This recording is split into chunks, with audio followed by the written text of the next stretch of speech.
did early music and early art, music before 1750, and art that predated that. Last year we did tech, tools, and toys. This year, the faculty decided that we would like to focus on our local environment and how music may interact with that. So, this, inside of your program, on the right-hand side are some other concerts coming up that will feature this theme of the local environment and how music will be portraying this. So the first piece on the program is a piece that I have recently written. I think it's 23, might be 24. It was 23. Yes. So Dr. Robert Matheson and I will play this OSIRIS REx Returns. This was a satellite that NASA sent out on a 7-year mission to collect samples and things from an asteroid that I think may be threatening our lives in the future or something like that. It is a dichotomy. I will be playing an ostinato that will not, cannot change. Dr. Matheson has no restrictions.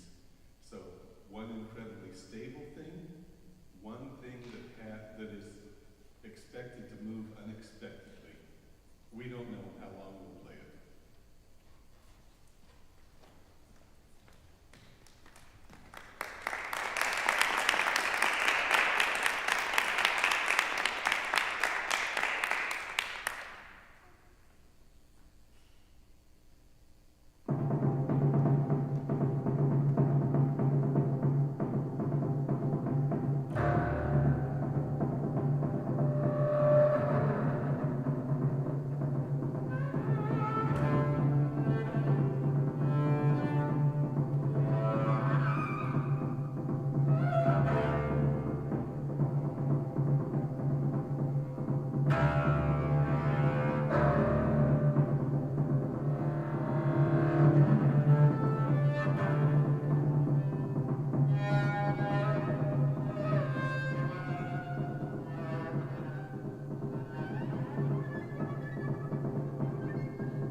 I failed to mention the local connection to that is that the satellite landed in the Utah desert, north of here. The homie beat can set in, I think. We will now have a presentation by Dr. James Peck, who's a curator of the Sears Museum out here across the lobby. Wonderful show, just opened a few days ago, the 37th annual Sears Art Show. Encourage you to come back and partake of the beauty there and perhaps purchase some art for yourselves. Dr. Peck is an expert in the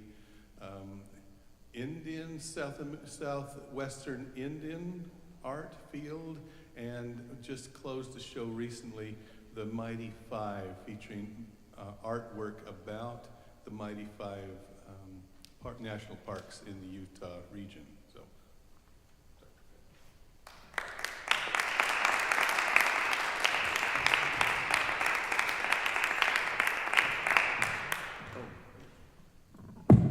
So lesson, don't follow live music when you're a historian.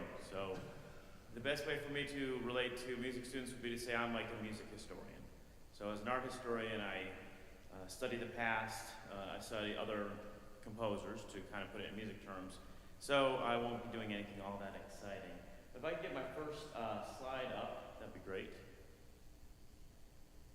So who you see on the left is Bob and Peggy Sears. They were really important to the foundation, not only of the Art Museum, but of the very building you're standing in. This building's been here for about 20 years, and the Searses worked for about 20 years before that to raise money and awareness of the arts. They got here when we were still at Dixie State College, and they harangued the then president, Doug Alder, I believe was his name, and they said, you really need an art museum, you really need an art museum. They told him this over and over and over again.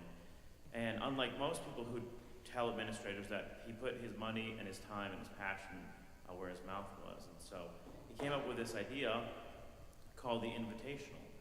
And the Invitational is a show where we invite artists from all over the state of Utah to come. We have 200 pieces by 100 artists. They put the pieces up for sale. We take 40% of any sales realized. They get 60%. And so this is in its 37th year. It's our main fundraiser, our only fundraiser of the year for the museum. The museum does 5 to 6 exhibitions a year. We employ student workers. We see about 6,000 to 7,000 people a year through that museum, which is really good for a small museum inside of a university setting like this. On the right-hand side, you see a painting that Bob and Peggy collected. They were stationed in Bartlesville, Oklahoma. This couple from Utah, they're from northern Utah, and he was a vice president with Phillips Petroleum, and he got stationed in Bartlesville, Oklahoma, which was the capital of Phillips Petroleum at the time.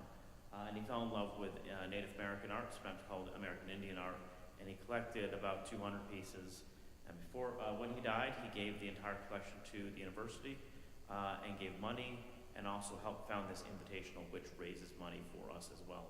So what happens in a beautiful place like southern Utah is people fall in love with the place, and it attracts people like Bob and Peggy who collect art and want to promote art, but also collects a lot of artists. I don't know the numbers, but we probably have more visual artists per capita than almost anywhere in any town this size. There are 500 or 600 people in this kind of virtual Rolodex that I have of artists that have shown here before. It's an amazing place to make art because it's so beautiful, right? Let me get the next slide, please. So right now, there's that thing in the way, but right now we're doing this year's Invitational, February 17th to March 31st. We're going to see about 3,000 people in 6 weeks through those doors. We're going to raise about $35,000 for the museum. So the urge for art in this community is vast and hungry. People come in and are buying $5,000 and $6,000 paintings of all the time this week, so it's been great. If I get the next slide. And how it helps us to have a beautiful local community is by things like this. This is Ron Larson, Water Under the Bridge, which was Judge Beston's show. So if you go there tomorrow when we're open, you can see it. It's this massive, almost 6 foot by 4 foot painting of Water Under Bridge. Now, what we get here a lot, because we're a retirement community and we're a vacation community, is we get a lot of realistic art. And by realistic art, I mean it looks like what it's supposed to look like, right? So there's some impressionism, some other things going into it, but basically people respond to art here that looks very much like the environment because the environment is so beautiful. If I get the next slide. Here we have Bonnie Conrad, Rhythm in Red Rock. This was first place overall in oil landscapes, which is our most competitive category. So there are hundreds of people that try to get into this show. It's rather prestigious, probably the biggest show of its type in Utah. And so Bonnie Conrad here won a big thing. I know the images don't come out that well here, but if you have this as your canvas every day, drive through the Red Rocks, drive to Snow Canyon, you drive to Zion, you drive to all these places, and anywhere you go, you can have this beautiful scene. It does make things a little bit easier, right? But again, because of the retirement communities and because of the fact that we're a vacation spot, we do get more realistic art because it's what sells better in a tourist-related market. So, next slide. So we also do non-landscapes. Here's Jerry Reed Hancock's Bringing the Past to Focus. This is his take on a 19th century painting by Jean-François Millet. You see in the background the Gleaners, which is his homage to that painting.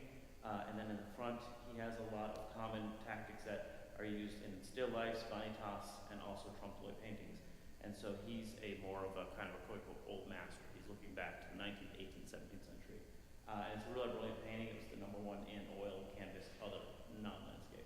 If I get the next one. Watercolor is huge around here. Watercolor is huge primarily because it's very easy to take with you. Watercolors can be in very small tubes or in very small cubes like that.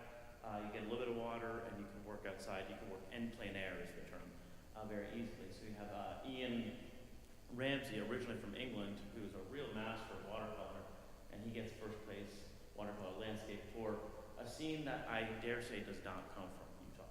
So if I get the next, please. Now, our own Sean Rowley, if you know anything about the art department, you know we have not only professors, like professors that just perform for you, we also have adjuncts. And Sean is an adjunct for the department, and he is brilliant in his watercolor. He's what I call very realistic in watercolor, and he also does a very dry technique. In other words, watercolor, you can have wet on wet, where you're putting wet colors into one another, which is very difficult, like alchemy, and you can have a much more dry brush technique, and he does the dry brush excellent. And his often have this sense of nostalgia or longing for the past. Next slide. Julie Rogers is a real Utah state treasure. She has won awards across the state, and especially for her pastels. Now, I'll let you on a little secret. I don't actually like art that is this sweet, typically. This is a little too sweet for my taste. It's like too much sugar in coffee. But there's something about her art that makes me so happy I can't control myself, right? I just love her art. If I had $5,000, this would be in my house right now. She's wonderful. If you go in and you look at the technique, the way she handles pastel, if you've ever worked on pastel, it's a very difficult medium to work with, and she just does it so you just want to be happy all day long. And she's also a wonderful person. So pastel is another major medium, although as I'm going from oil to landscape down, we're getting to lesser and lesser mediums as far as what's used most often. Next slide. Royden Card is another real master and a real treasure. One of his large paintings is in one of the admin buildings. This is past Tabernacle Dome. This is an acrylic. And so I'm not going to make some analogy, some drawn-out analogy, because I don't know music that well. But acrylic is very different from oil, very different from pastel, and very different from watercolor. Acrylic is emulsified plastic, basically, with a lot of pigment in it. It dries very fast. It dries opaque. And it has very different characteristics than oil, which dries very slowly and is translucent. So you have to have a completely different skill set. So people that work in acrylic tend to not go into oil and vice versa, although there is overlap. He is a master of abstracting from nature and keying up the colors so they're not quite what you see in nature, but they become all the more interesting for his take on it. Next slide. This is our own Alice Chamberlain. Alice Chamberlain is the head of the art department, and he does photography, particularly large-scale photography on aluminum. This has become a huge commercial success. If you go to Kayenta, any gallery in downtown, you're going to see photography on aluminum. And what aluminum does is it gives you a reflective surface so that when light hits the photograph, it illuminates from the inside and it makes it shine in a very special way. You can see here he's concerned with formal choices, right? This is inside of a canyon somewhere in one of the national parks. I don't want to guess where. And yet he is not concerned so much with telling you where it is. It could be anywhere because he's concerned with line, form, shape, color, movement, things like that. And his photographs regularly sell for $2,000 and $3,000. He's great. Next slide. Sculpture is an area we really need to improve, get more people involved in sculpture. This is Huxell Lakota, a man I did not know before this year. He is a Native American from the northern part of the country, and he is working with Jerry Anderson, who's an 88-year-old, kind of the dean of sculpture in this area. And Huxell Lakota's dream is to have a Mount Rushmore dedicated to Native American heroes instead of just the heroes that we have up there now. This piece is already sold. It got first place in sculpture, and these are all much better in person. I'm trying to get you to go together because these are okay, but they're way better in person. Can I get the next slide, please? This gentleman was a real revelation to me. Ken Ragsdale came in to the gallery one day. He had an iPhone with him. He said, "Yeah, I do some work, I do some artwork," and I hear this all the time. He shows me the images on the iPhone in 2 minutes. I'm like, sure. Enter something into the invitational, please. This piece you see here is his faux pottery series. This is made out of wood, inlaid wood. It's made out of 13,500 pieces of wood. So the guy's a little bit analytical, right? And when you look at it from a distance, it looks absolutely like a pot, like something thrown on a wheel, and it's absolutely not. It's absolutely carved, and a real masterpiece. If you appreciate that kind of effort and time, it's also beautiful to look at. If I get the next. This is, for us, kind of the biggest deal of them all. This is what we call the purchase prize. Most people don't realize that the gallery has 3,000 objects, and it's all in the basement level of this building, and we rarely see them. Since I've been here about a year, we've been showing more and more and more of the collection. One of the things that the Invitational started was us buying one painting or one sculpture, one piece of artwork every year to slowly build the collection. Since then, it's taken off. This piece, which is called Now Tips Tommy, is by our own Brian Astle, again from the art department. We have a wonderful faculty here. And what I love about this is you don't know this because you have to spend your whole life studying landscape. Landscape typically is in thirds. You have a third that's the foreground, a third that's the midground, and a third that's the sky. Well, you can see where he puts his horizon line. Horizon line is usually in the middle of the painting. This is right down here at the bottom. And the house has this forlorn look. If you look at it, you can see it almost looks like a face in the middle. And then the sky, when you see it in person, the sky is I promise you, it's a million different colors. It's colors that you can't even imagine getting with a paintbrush. He's a real master. He's super humble. He's new to the state, and he was overwhelmed with joy when he got the first prize, which means the university will take part of the money we raise, give it back to him, and we'll take this for the permanent collection.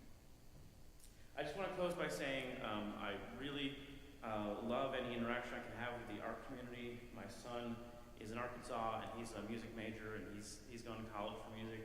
So I'm a music dad, but I don't really understand it. I think what you guys do is amazing, but if there's any opportunity, I'm talking to the faculty as well as the students, for you to come into the gallery and to play music and to bring joy in a way that I can't bring joy to people, I would love it, because art is art. Visual arts give you a different kind of stimuli, but what you guys do is amazing too. So please think about those things. Think about any time we can interact between the visual arts and dance and music and poetry, anything you think of.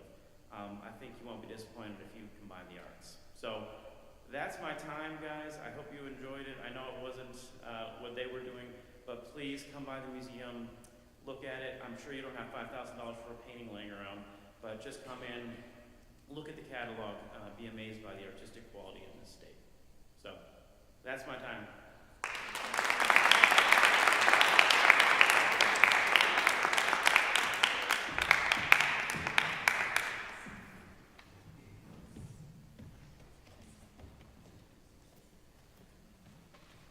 The gallery really is a gem of our community. I love working at a place where I have such a high-level gallery museum right here within walking distance of my office. And I often go in there to decompress after dealing with some of the finest young minds America has. A couple of them out there. We have another local expert among us here. Hans Glassman from our film department here, film faculty. Local, raised here in St. George, knows these red rocks and has traipsed over many of them. Become quite an expert on the desert tortoise in the region, the Red Cliffs area here to our north, and assistant professor, a real asset to our community and to our university, Hans Glassman.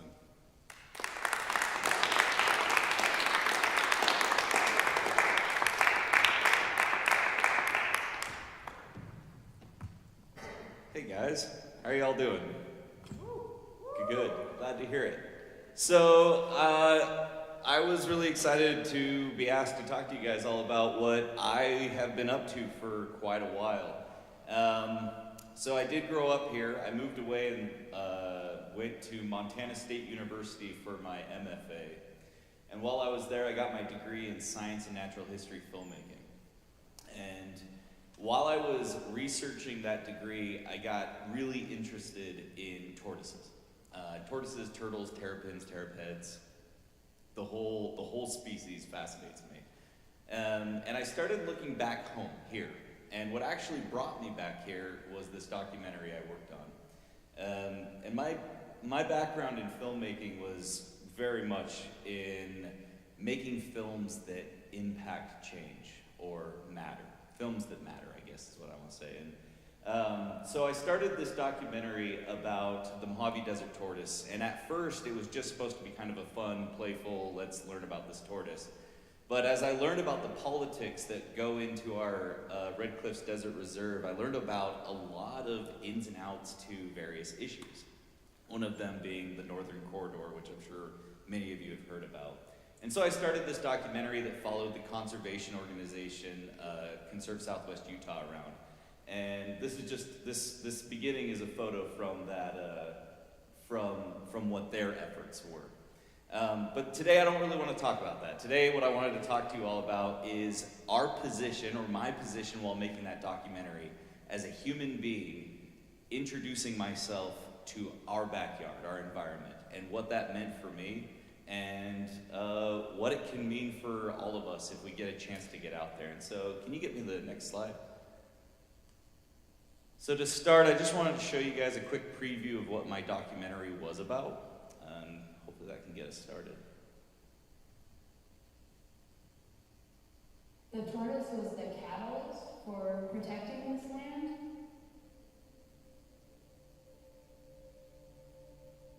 In protecting the tortoise, we protect so much for ourselves.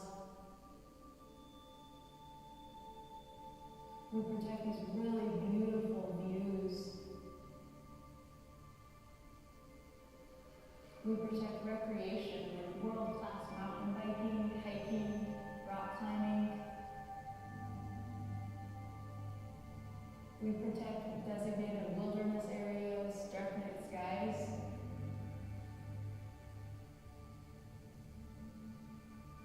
We protect quality of life and health, and not just for us, but for our children and their children.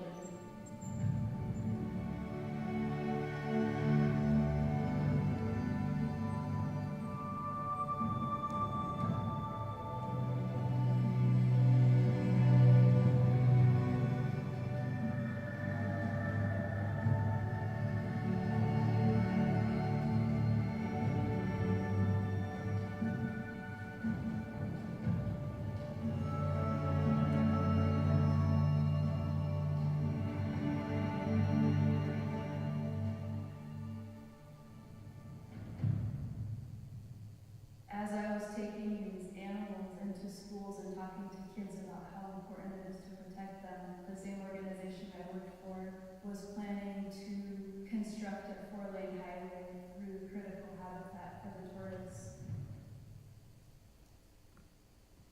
So,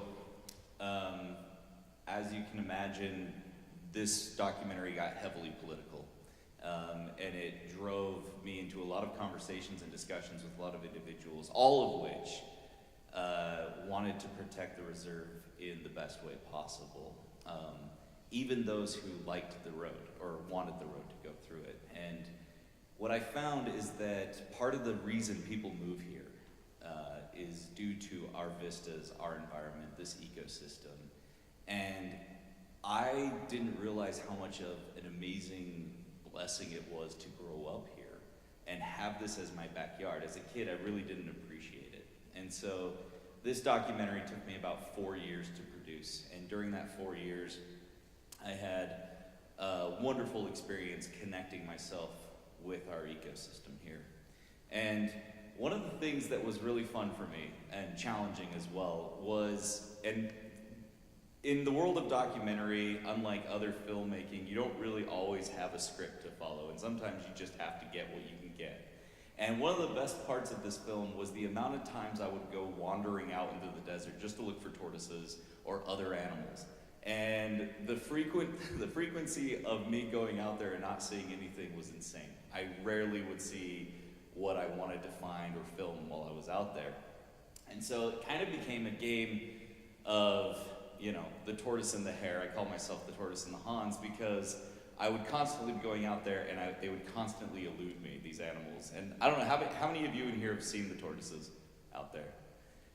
Once you've seen one, they're easy to find because you know exactly what to look for. But if you've never seen one before, finding that first one can be an absolute difficult issue if you're actually trying to look for them.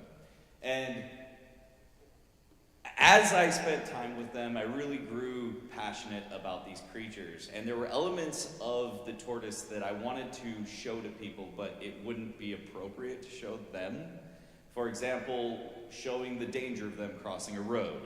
And so I did what any sane documentary filmmaker would do. I dressed myself up like a tortoise, and I started filming myself running across highways and roads just to showcase the dangers that they might have to deal with, all part of this documentary experience, I guess. Go ahead and give me the next slide. So, like I was saying, tortoises aren't actors, and so it's very difficult to get them to perform for the camera, and it was very difficult to get them to do what I wanted. Most tortoises, and those of you who've come up on them, and if you've gotten too close to them already know, they will urinate if you approach them too closely. Another thing that tortoises like to do, and this is why they're hard to find, is they will find two bushes or brush or sage, and they'll smash themselves into the bush, and they'll sit there very still, and you can't see them. They disguise themselves very well. And they don't like to stray too far from their burrows. And I was having a very difficult summer trying to find them to film them. I had dedicated one summer to them entirely. And then this guy showed up. And I think you can play this. I think it's a video link.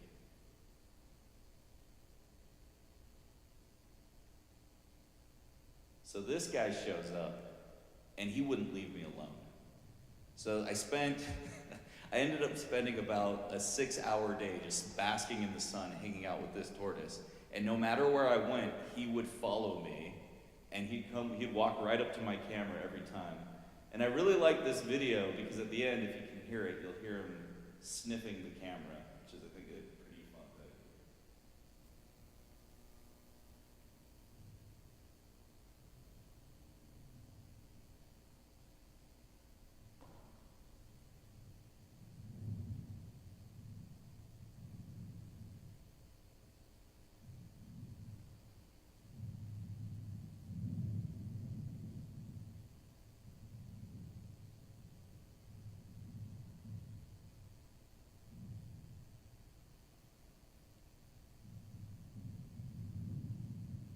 Did you guys hear it? I know it's a lot to wait for that small moment, but it's those small moments in our ecosystem, in our environment, that you really don't get when you're not connected to it. And it was just those little kinds of moments for me during this film that really brought an appreciation for this space that we live in. Go ahead and give me the next slide. I'm going to tell you guys one more story, and then I'll be done. Another part of this documentary was not just tortoises, it was filming all sorts of wildlife. And one of the things I really wanted to get were Gila monsters. So here's a new question for you. How many of you guys have seen Gila monsters out here? Great. I knew it would be a lot less, for sure.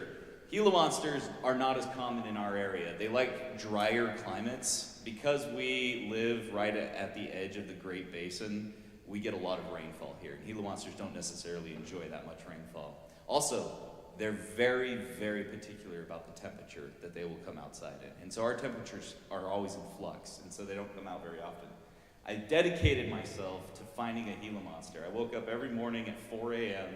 in the summer for an entire summer in 2019, and every morning I'd walk out to an undisclosed location and I would look for Gila monsters out there, and I never found one. And finally, after over 2 months of doing this every single morning, you just have to understand how important this is.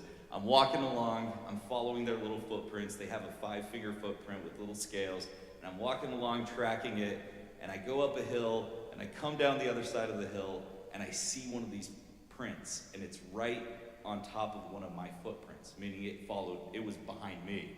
And I got really freaked out and excited, and I was running around everywhere, and I started following the path, and I found it. I finally saw one after 2 months of hunting for these things, and I got amazing video footage of it, the best of any video footage you could ever get. So here you go ahead and play it.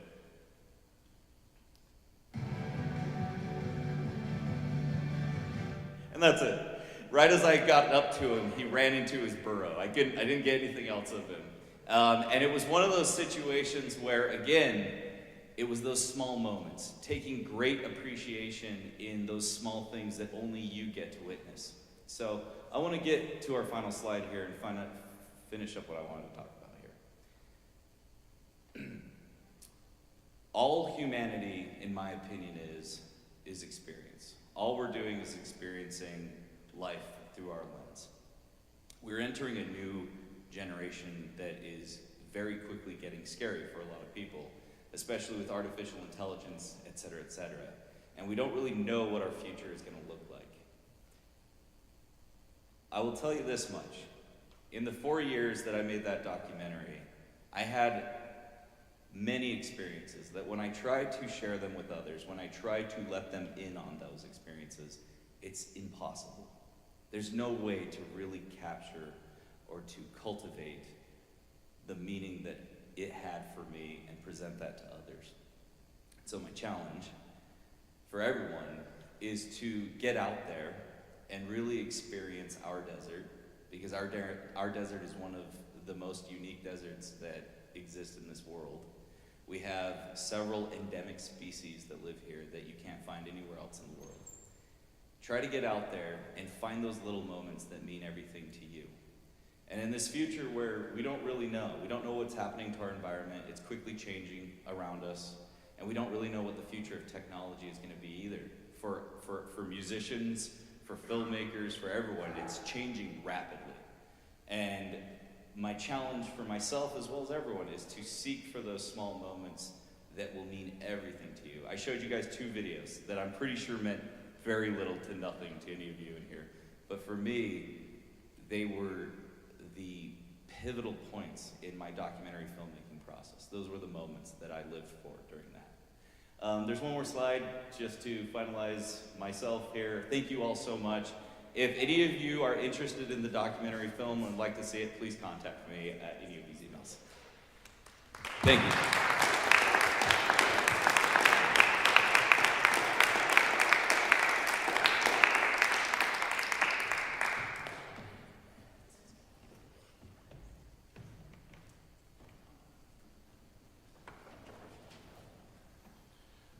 Such a great set of presentations here. Wonderful. Come right in front of me. Upstage me. I don't care right now.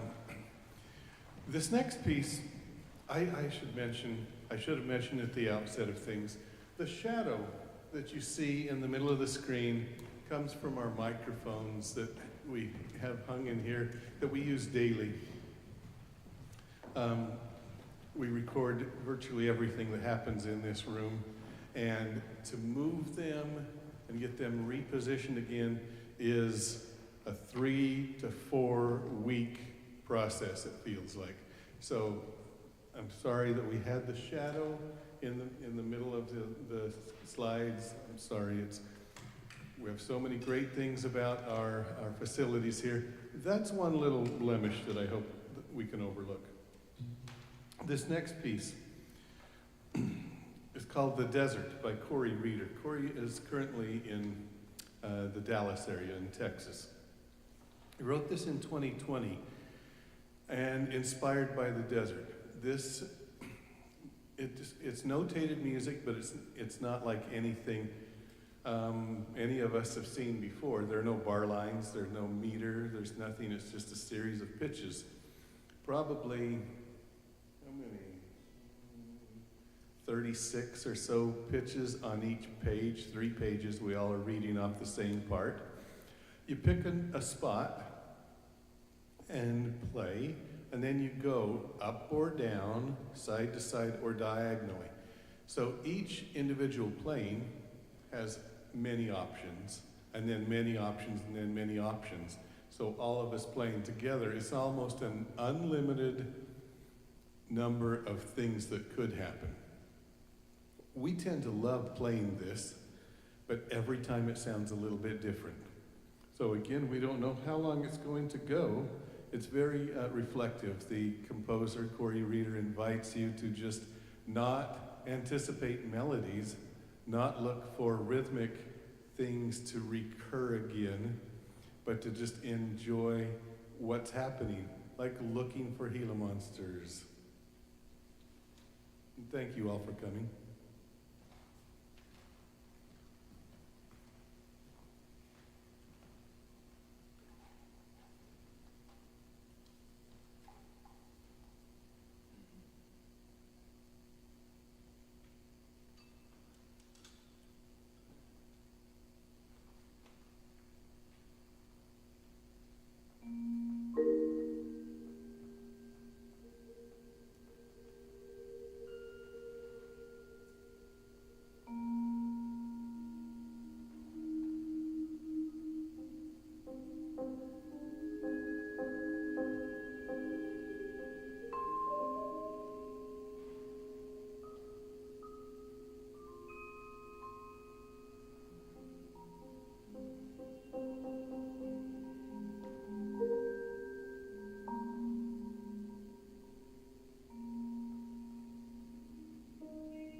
We have no encore prepared, so you better leave before we play this again. Thank you, good night, drive home safely. Tell all your friends how much fun you had. Post it on social media. Call your mother.